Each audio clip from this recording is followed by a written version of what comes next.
What's good, y'all, man? This is Dom. What's up, everybody? This is Isaac and Damo. Why are you? I've been wearing this hat all day, bro. Why are you matching me right now? Cap. We literally just talked about this 2 seconds ago. I've been at work all day. I put this on this morning because I need a cut, but it's all good, man. Hey, it's Ball's Life Street Ball episode number 35. Hey, I'm not going to use the obvious. This is our Kenneth Fareed episode. No, you did not. Get it for Reed. Uh, I love No, it. no. My bad. Let me take it back. This is not our Kenneth Fareed episode. This is our Kevin Durant episode. Uh, so we got to go for 50 tonight. I shout out to YouTube. Make sure you guys like and subscribe to the Balls Life Podcast Network channel. Turn your notifications. Ring that bell. We got something that we haven't had in a few weeks, a few months actually.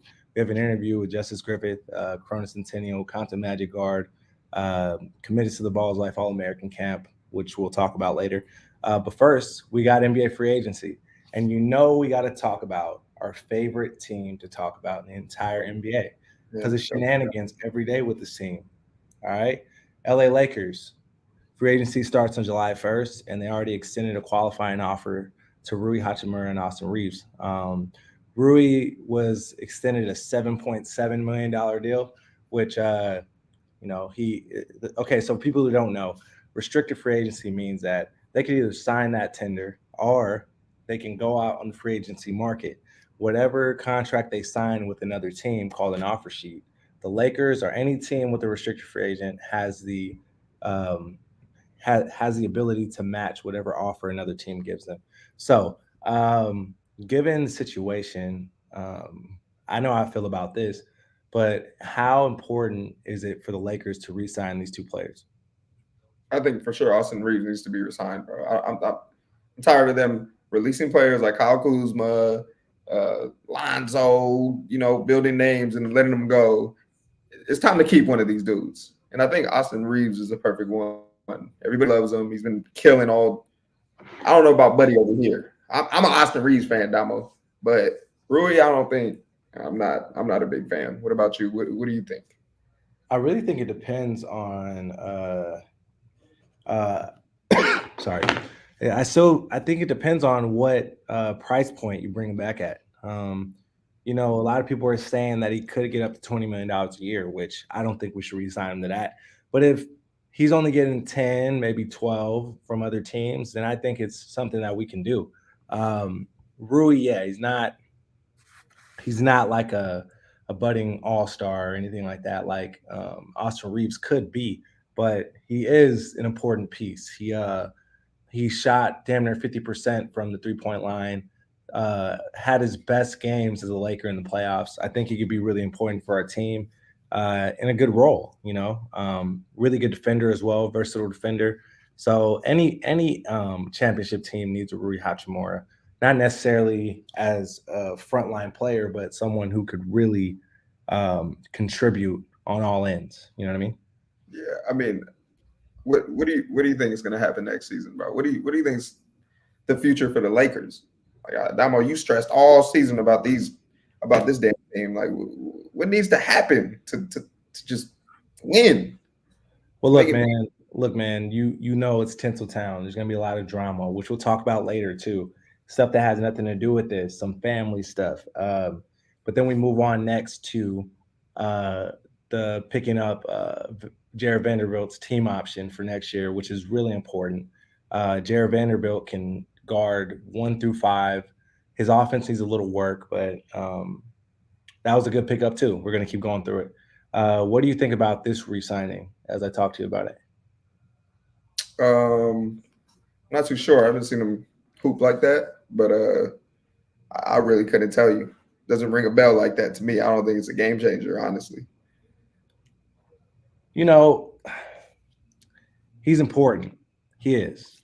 I think that Jared Vanderbilt is an important piece. Depending on the series last season, he got a lot of minutes, so he didn't get much. Like against the Warriors, it was up and down. Against the Nuggets, up and down as well. But the first round, he was really integral on defense. And even in the games that he played, you got him out there guarding Steph Curry in one quarter. The next quarter, he's guarding Klay Thompson. The next quarter, he's guarding shoot, he's guarding Andrew Wiggins. Like he has the defensive versatility that most guys don't have in this league. So he can always be valuable. A lot like Rui. Yeah. We're re-signing him at like $5 million a year, which is a really good price point. I think that this is a really good signing, and it just furthers our chances of winning the title. So, um, Picking up a glue guy like that for that price. Okay, let me. That changed my mind. Like that's a big time deal right there. It's a big time prospect. I'll yeah, take that all day. yeah. So he's a really good glue guy. Doesn't say much, just goes out there and plays. So I don't think it's a bad signing at all. I think it just brings value. Now the next thing, we dropped this bomb yesterday, and it seems like it's picking up momentum. The Lakers have shown big interest in Nuggets forward Bruce Brown. You know, Bruce Brown was on the Nuggets. He was an integral part of them winning an NBA title. I would say even in the finals, there were like 2 games at least where he single-handedly won them the game just by his effort and key buckets.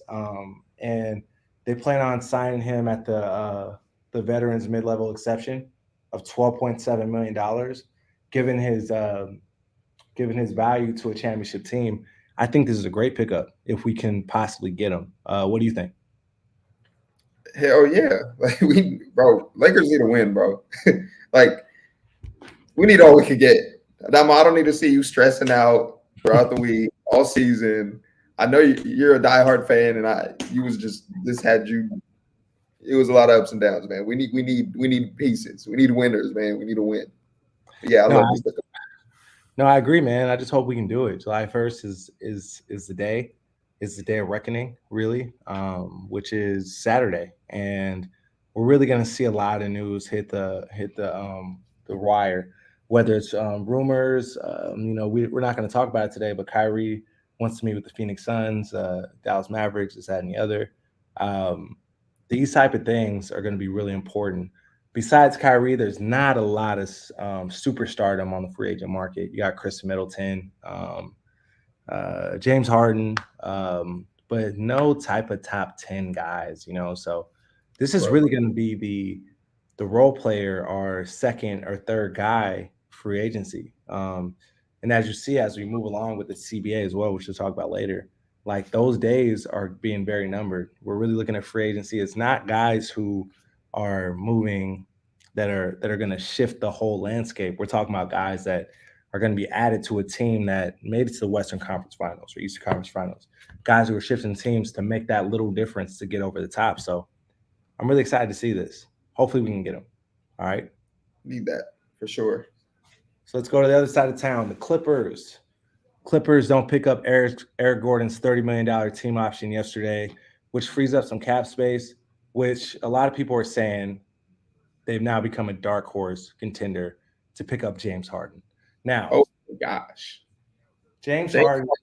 in LA, James Harden in LA with Kawhi and Paul George is. I don't think it'll work, but it'll be really fun to fucking watch. I agree, but when are we going to watch them play together? Right. They're always hurt, always something going down. You're right. Bro, always something with this team. And then you talk about, look, man, I don't like Russell Westbrook to be on a championship contender. His days are past him. He still thinks that he's a number one guy, which is very delusional to me. But one thing that you can count on Russell Westbrook is he's going to play 70 plus games. Oh, Jess is in there. Cool. He's going to play like 70 plus games. And when Kawhi and Paul George aren't playing, he's going to carry them in some way, shape, or form. They won't be as good as they would be if they were on the floor, obviously, but he carries the team in the meantime. Whereas James Harden, you saw it in the playoffs this year. Right. One game he scores 30. One game he scores 12 and 6 and shoots the ball 10 times. Like he's lost his quick step, all those things. I don't think this is a great move for the Clippers. But you know what I always say, man, the Clippers gonna clip. Fair. But I feel like for a team like this, when you have this type of heat, you got to pick up the right pieces around them. Some dudes who just play hard, play defense, want to do the things that nobody else wants to do. I 1,000% agree, which leaves me more, which feeds more into my point that James Harden is not that guy. Like you want to get like you want to get a Bruce Brown for this team. I would love that for them, even though I want him on the Lakers. That would be great for them. Now you probably need someone who's more close to stardom, like maybe a Austin Reeves type of guy who can play games when these guys are out, because you're going to need a solid number three to pull up into that number two spot. Because most likely, we already know Kawhi had his like third knee injury this year. Paul George seems to keep getting tattered with injuries. Thank God he's played a great career after that gruesome leg injury he had almost 10 years ago. But bro. these teams superstars are prone to sitting out a long period of time. So you really need to get somebody who's going to be reliable. I don't think James Harden is it. Hey, what do you think about losing Eric Gordon? Look, man, EG is a great veteran, really good, solid player. But I mean, It's time for him. He should have been gone. He's old, right? yeah, but they traded for his contract this trade deadline. He used to play for the Rockets. Oh, okay. Expiring contract. It was a great strategic move. And honestly, Eric Gordon's a really good, solid veteran, but he's not worth $30 million a year anymore. So it was a no brainer. Who's to say he won't go back? I don't know, but definitely not worth $30 million. So this was a no brainer move to me. Also, Russell Westbrook is a free agent. Let's see where. Yeah, Go somewhere. go Out of to, LA. go to the Get out of retirement. LA, bro. Just leave LA, bro, please. Bro, he's an all or nothing guy, man. You know how it is, bro. Me and you at DTR Friday night. I'm all or nothing, bro. It's either 8 margaritas or none, bro. That's just me. I'm Russell Westbrook DTR. Oh my God. That's how Russell Westbrook is on the NBA floor, bro. He is very he thinks he's the number one guy still, and that's what drives him. That's great, but he's not. So I don't really see him taking a reserve role. We'll see though. But anyways, moving on. Something else that caught my eye this morning when I was looking at free agency news. The Rockets. You know they've been in talks about James Harden, Austin Reeves, and another thing came over the free agency wire. They're planning to tempt Fred Van Vliet to leave the Toronto Raptors and pay him $40 million a year. $40 million. I mean, I like him. I think he's a leader for a team, a big time leader. I personally like him, but you're not. You need to put pieces around him. He for sure needs pieces around him. But I'm not gonna lie. I like this. It's a lot of money though. It's a lot of money, but A lot of money for someone who's supposed to be a guard, a scorer who doesn't even shoot 30% from three. I mean, I think he does, but barely. Like Fred Van Vliet is a solid, really good NBA player, borderline all-star. I think he's been an all-star before, but $40 million? yeah, I feel that. But I feel like it's more than just his game. I feel like this is a leader who could help the Houston Rockets, all the young talent over there. I think he could help that team become special down the line. I think it is a long-term investment. That, that's fair. That's fair. You're right. But, I don't know, man. but when you do that, coaches get fired and things like that happen. So I mean, I don't know. We'll see. Well, they're already controversial at the coaching position. Hired Ime Udoka after he got suspended for the entire season last year for sexual misconduct in the workplace with the Boston Celtics. Yeah, it's gonna be crazy. But they got a really young core there. I guess Fred Van Vliet can do something for that core as a leader, a former champion with the Toronto Raptors. But we'll see, man. I think 40 million is too much. But hey, man, they got the money. They're trying to spend it. What's Fred Van Vliet's story? Wasn't he like a JUCO product, something crazy like that, or he went undrafted or? Undrafted. He played at Wichita State. Really good at Wichita State. Undersized, went undrafted, and now he's a borderline all-star. Well, I think he's been an all-star before. I'm pretty sure he's been an NBA all-star. But yeah, man, I'm really looking forward to seeing how this free agency market really shapes out, because this could be big. It could be very quiet. Not a lot of surprises, or it could be like Kyrie's out there, bro. Mm-hmm. Kyrie could go back to the Mavericks or end up somewhere else based on what his market looks like. You know what I mean? That's fair. Yeah, and Fred VanVleet has been an all-star. So yeah, good for him. All-star last season, 2021, 2022. All right, man. Let's move on to other NBA news. First and foremost, we've been talking about this all week. Zion Williamson got exposed by an OnlyFans model, porn star Mariah Mills, a few weeks ago, um, about their relationship after he announced that he was having a baby with someone else. Now, yesterday or the day before, I don't remember, Mariah Mills actually dropped this bombshell on her Instagram where she posted a positive pregnancy test. And one thing that she didn't, that we aren't picturing here, is that she did a poll afterward saying what should she name her baby, and it was like Zariah and something else, something Oh, that mixed with Zion. So she's it's clear trolling, bro. it's She's. clear that she's saying it's his baby. What do you think about this? I think she's trolling, bro. She's trolling, but I mean, damn. I don't know. Maybe Zion's on some Nick Cannon type shit. Who knows, bro? I doubt he's on some Nick Cannon shit. That takes some high level, just energy, which he doesn't have being an active NBA player when he does play. But I think she's trolling too. But if you were Zion, what would you name this baby? Uh, Xylon. Zion. For what? Oh no, shit. Because I hate Is it a boy or a girl? a girl. Zafrina. That just came out the top of my head. I don't know. God. Oh Lord. I hope and pray that this isn't true for Zion, because now you got two baby mamas. One that probably hates you right now because she found out about this one, and then now another one that hates you and just wants to ruin your life on the internet. Like, your life is never going to be calm ever again. All right, he'll come back. Let him Hashtag get some crazy drama. dunks. Let him get some crazy dunks. Let him hoop, and everybody forget about it. I guess so. We'll see. Okay. In other news, right? Okay, so we got this whole deal. LeBron James talking about contemplating his career about a month ago when the Lakers were swept. Now we got Bronny going to college, and a new NBA mock draft came out from Draft Express that had Bronny going 17th to Atlanta Hawks. And here was LeBron's reaction to it on his Instagram story right there. He's talking about the James gang is pulling up. Now, anybody can read into this and see that this either means he's coming to the game or he's actually going to sign with Atlanta. Do you really like? Okay, so LeBron has the ability to be a free agent after this season.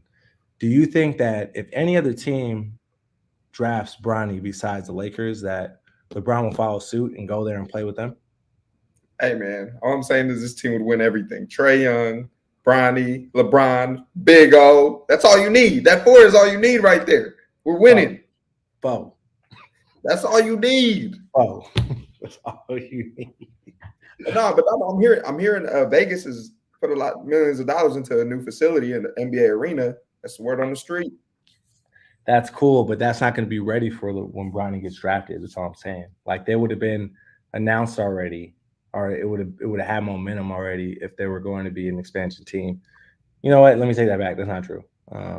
Never know. Oklahoma City, when Oklahoma City moved from Seattle, it was just kind of, no, it wasn't. It was a year in advance. My bad.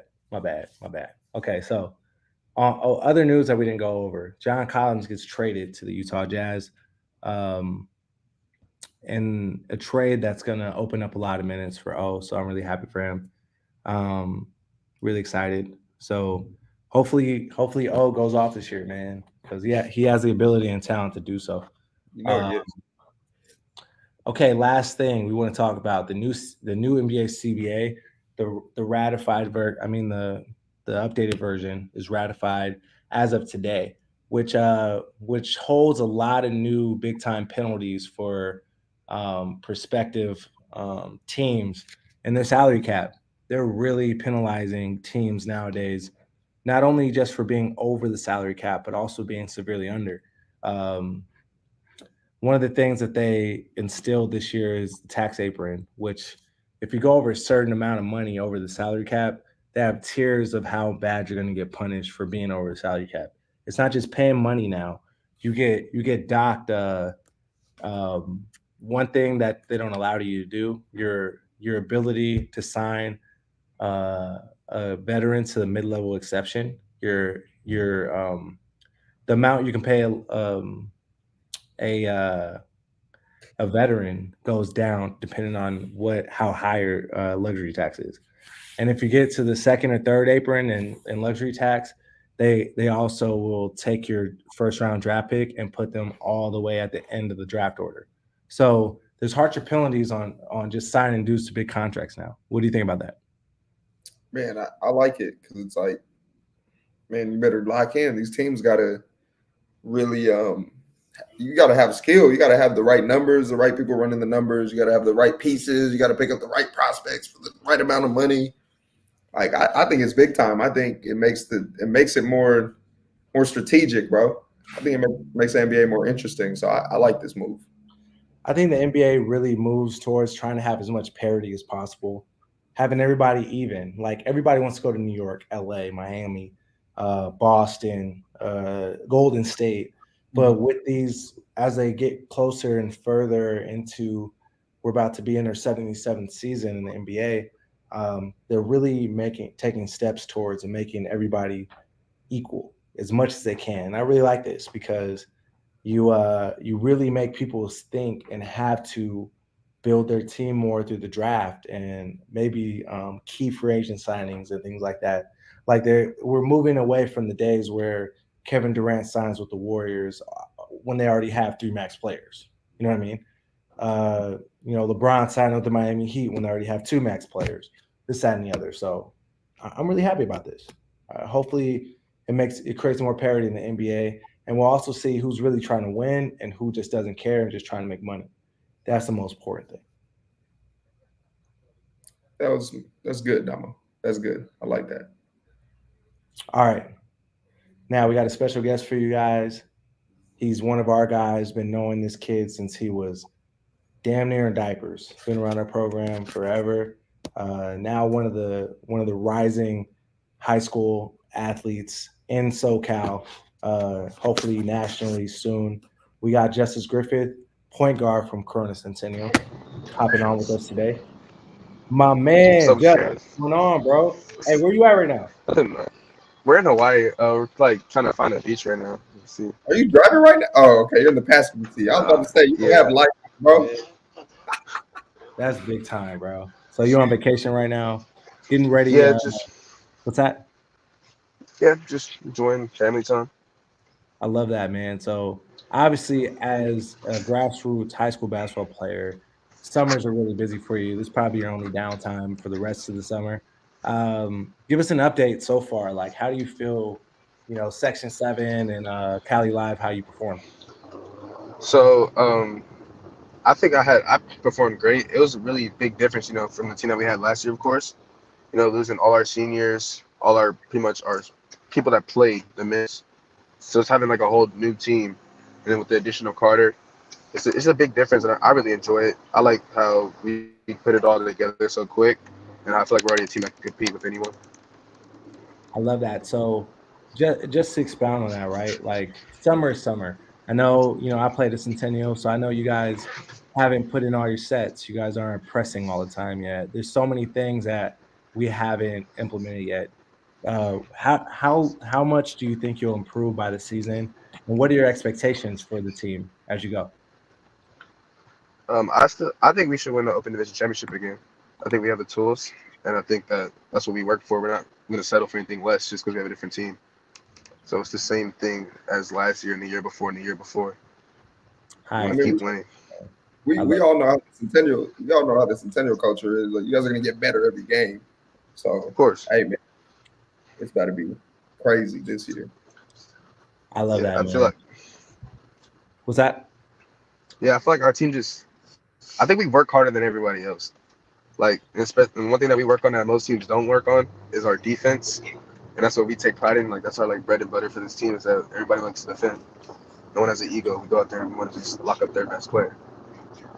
What I love as an observer, I mean, I've been to practices sometimes. Obviously, we go to a lot of games.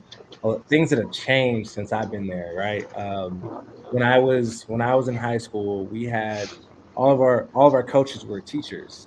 They, good guys, Coach Kenny, Coach Brimhall, Coach Stiggs, people like that. But you now you have former players that played in the program around you guys 24/7. Talk about how that you feel like that's a big help for you guys as players.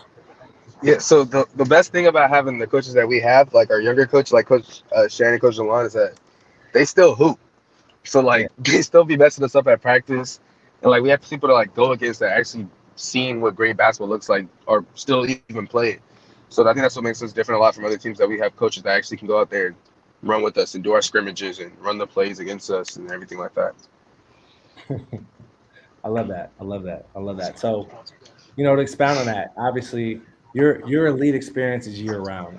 Obviously, you just got done playing your freshman year. You played key minutes in some big games, but you also played alongside some really big time players. Obviously, Jared McCain going to Duke, Devin Williams, UCLA, Aaron McBride going to LMU, and then you got Eric Freeney who's blowing up over the country. And then you got your Compton Magic experience playing on 3SSB, playing with Elijah Arenas, all those things. How has being in an elite environment 24/7 elevated your game? I mean, the one thing that I would say that I take from playing with players like that is that there's always something to learn. Like those are all great players you just named that are great at doing certain things. Like I think Devin's a great shot blocker. I never seen somebody play like Aaron, and Jared can shoot and get open at any time on the floor. Like you take little things that they do great and you put that into your game. I feel like that's what I take from playing with big players. Okay, so you say everybody does something uniquely and different, right? Talk about your game. What do you do best? What makes your game stand out? I think there's two different. I think I'm still the best defender in my class. Is the first thing. The second thing is I'm an actual like athlete. Like I'm an Above athlete. I the go rim get type of guy. blocks. I'm gonna get Hey, blocks. I'm hey, gonna go get dunks. speaking of dunks, man, we got a clip we pulled right here that I posted yesterday. Peep that. Hey, first play of the game, damn near right here. Still off the inbound and takes it in and dunks on three defenders. Justice is a top level athlete. He's obviously, like he said, best defender in his class. When he puts his mind to it, he can guard anyone. Um, uh, so talk about that. How do you think that translates? You already have offers from Long Beach State, UCR, Montana. How does that translate to the next level for you? What do you think? What do you mean by how does it translate? Like how does my defense and um, Yeah, like why talk? Really, this is really a piece of, you're kind of giving people game about like you've been through it 1 year. You're about to be a sophomore. Like talk about the things that are part of your game that translates to the next level. oh yeah. So again, like I think that one thing that translates is like I like to win. I mean that's what I learned, and that's what I figured out about myself is that I really hate losing. So everything's gonna translate for me. I'm gonna do everything in my ability to make sure that we win the game. If I have to sit down and clap, I'm fine with that. We're gonna win. If I have to go out there defend their best player and I don't have to shoot the ball the whole game, I'm fine with that because I want to win the game. And I think that's what translates for me the most is that I'm just a winner and I love winning. That always translates too. And don't try to talk to Justice during the game either. He's locked in. Yeah, don't try it. He'll get mad. Hey, he'll get mad. Don't talk to Jay. Yo, Jay will be hot. Grumpy man at a 24/7 on the court, no matter what. We Uh, kind of locked in. I Jay, love you that. see it, bro? You see the you But see that? I left mine. My ethical one. I have the red one. Oh, Oh bro, we would have been coordinating, bro. I Send got me it from your house too.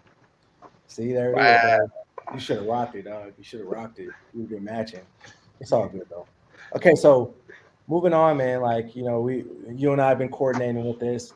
We have the string of Balls Life All American camps coming up. One for middle school, one for girls, and one for high school. Which you're in the high school one this year. You've been in the Balls Life and EBC circuit for forever since you were a little kid. Why is attending the Balls Life camp so important here? Um, I've been two reasons. First of all, it's fun. Like that's a great camp. Like it's really fun. Like I know everybody that's there. Like all my friends come out from out of state. There's one reason, and then the same thing is that the exposure. Who's there? Like who's watching? I there's always somebody watching at these camps, especially at Baller's Life. Like that just help bring out your name and get you to a better place. Like it brings up you could not know anybody there. They could have like three great games. You see it on the stat board, and now they're like on the radar. Never know who's watching. Yeah, never. Never know who's watching. I'll tell you, like, from my experience, this is our second year doing the Balls Life High School All American Camp. Last year was just EBC High School. It's just like any other elite camp. You have some of the best writers and most known sports writers around the West Coast coming to watch these kids.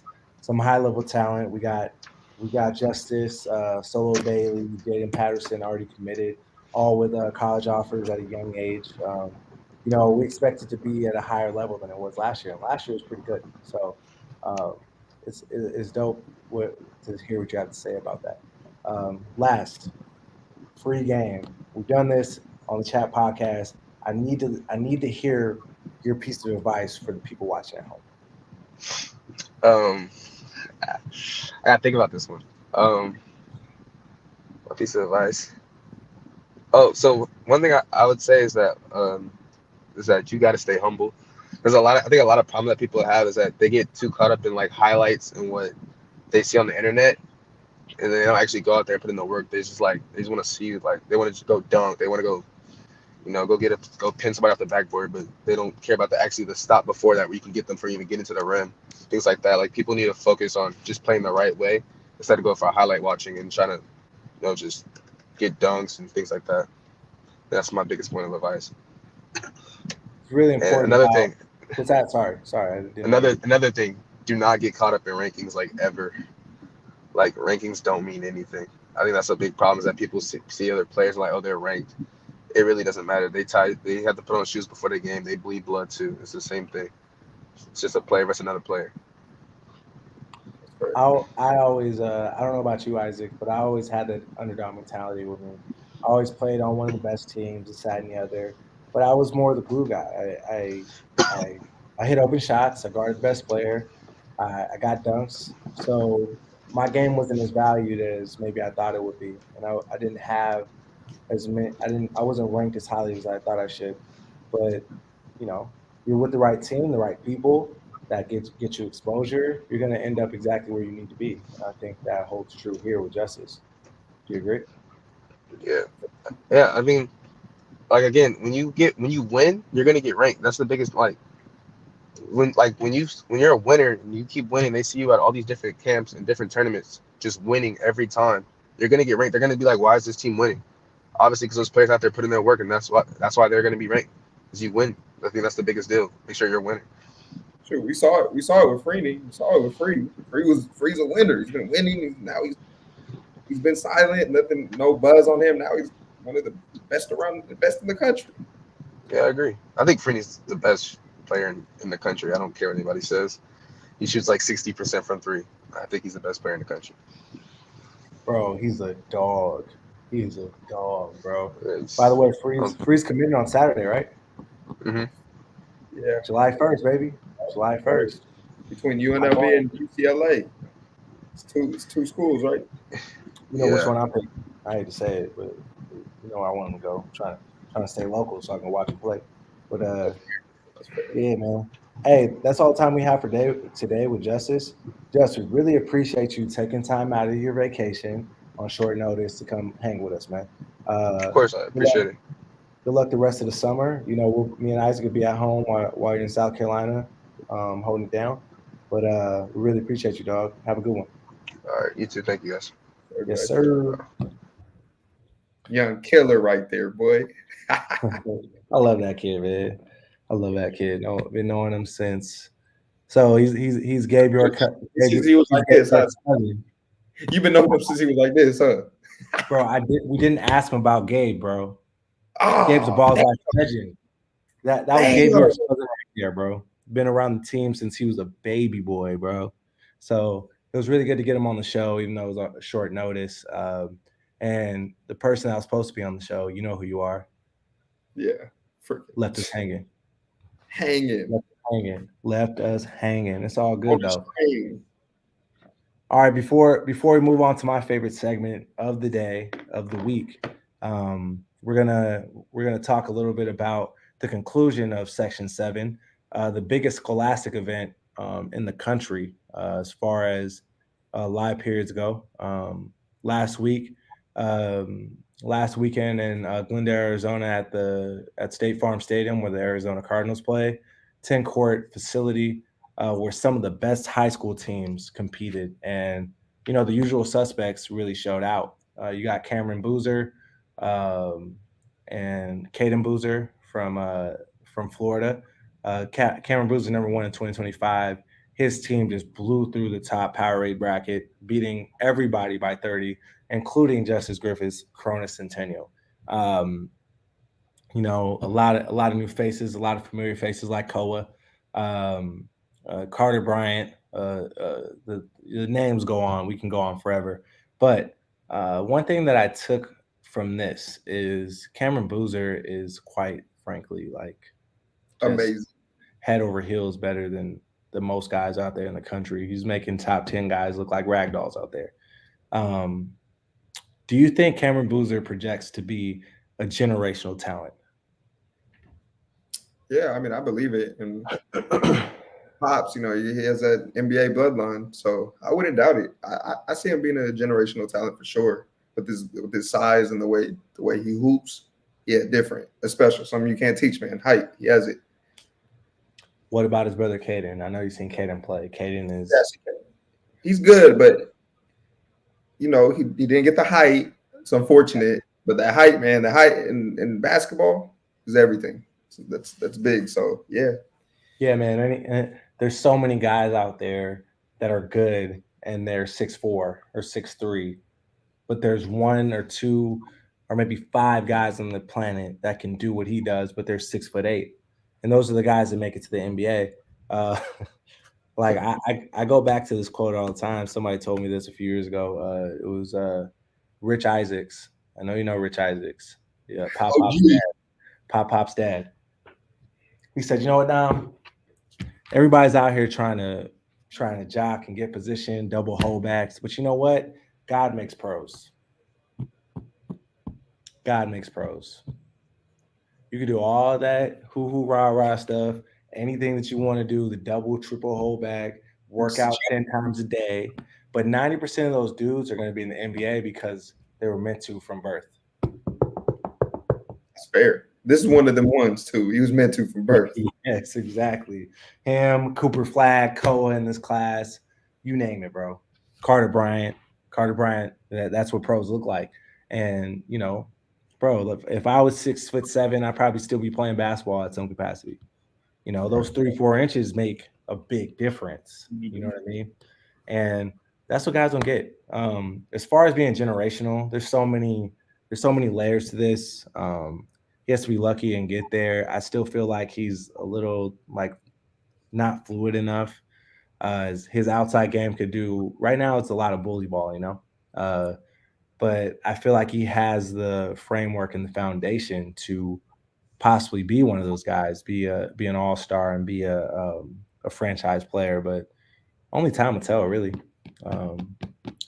But this 2025 class has a lot of guys, and 2026 overall, I feel like is even more loaded. So I'm really excited to see where you guys go. You think 2026 is loaded? Hell yeah. Is that Bronny's? No, it's not Bronny's. Oh, my bad. That's a younger, right? That's Brandon McCoy. That's J2. That's all of them dudes. That's Elijah Arenas, 2026, boy. Oh, my bad. Loaded. Especially in LA area, it's absolutely bananas out there. We got five guys. One of my favorites from that class is Braden Burries, man. We've been watching B play a lot. He's showing us 2025. Oh, he's 20. Oh yeah, he's cold. My bad. Dang, I'm tripping right now, man. LZ, T Bartlett. Oh yeah, see that class is. Oh my, hey, that class is crazy, bro. Hey, both those back-to-back classes are loaded. dead. Oh I my know, gosh. man. Class I'm now is excited. terrible. Yeah. Class right Class, now, especially on the West, is lackluster for sure. But we it's still time have to eat. we You can take still have advantage of it. A lot of players out there that can eat. me and Jess were talking about this though. We still have a chance to get 3 McDonald's All-Americans. Need all that. Jamari Phillips, Victorious Miller. Man, I'm forgetting somebody, man, 2024 class, but it's still pretty good. It's just on Carter, West right? Coast standards, it's not that great. Carter. Weren't you talking about Carter Carter? Bryant. There you go. Carter Bryant. There you go.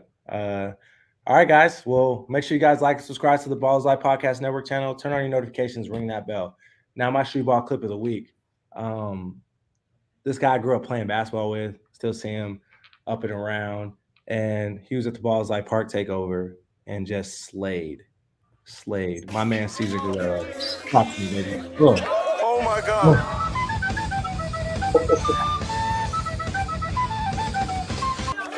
Whoa.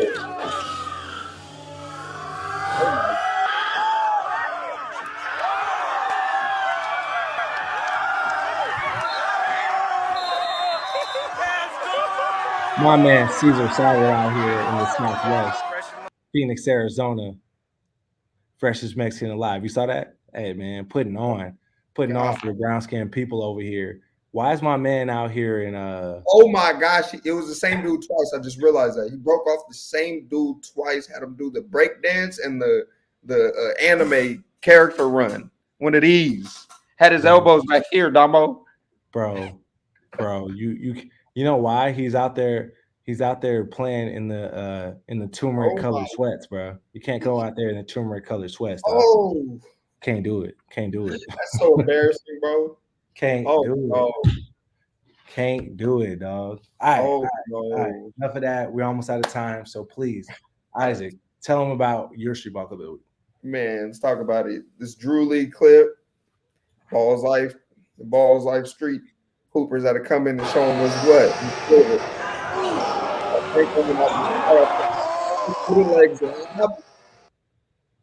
That's freaky, bro. Wow. I don't think I've ever seen anything like that. Hell no. In the Drew League? No. Now, my question is this: Was Nitty just trying to throw a lob, or was he actually trying to bank it off the backboard like that? Either way, it don't matter. It still happened. But I wonder, it's even more dope if he was planning on doing that rather than just throwing the lob. I don't know. Frank is different. I feel like he did that on purpose. He's smart. He's a smart. We've seen him coach. Smart guy. I feel like he knows his spacing and shit like that. I don't know. Oh, that's fair. That's very fair. It's very fair. Hey, high quality street ball clips of the weeks. It's probably been, collectively one of our better weeks, I would say, right here. So, well, we run to the end of our show. Our Kenneth Fareed episode, Balls Life episode. I'm saying, hey, the Kenneth Fareed and these shoes. Just they always have to put these on, bro. I don't get it. I don't get it, bro. The Buddy Lees, dog. I'm not rocking with these ever. Hey, how much money would I have to pay you to wear those in the Drew League? In the Drew League? Yeah, the Drew League. I need 5 bands. 5 bands. I need $1,000. $1,000. All right, y'all. All right, man. We almost out of time. We really appreciate you guys tuning in. Now we might have 1 or 2 more episodes before we take a hiatus, so just make sure you guys stay tuned. But with that being said, my name is Dom. My name is Isaac, and this is Street Ball. We out.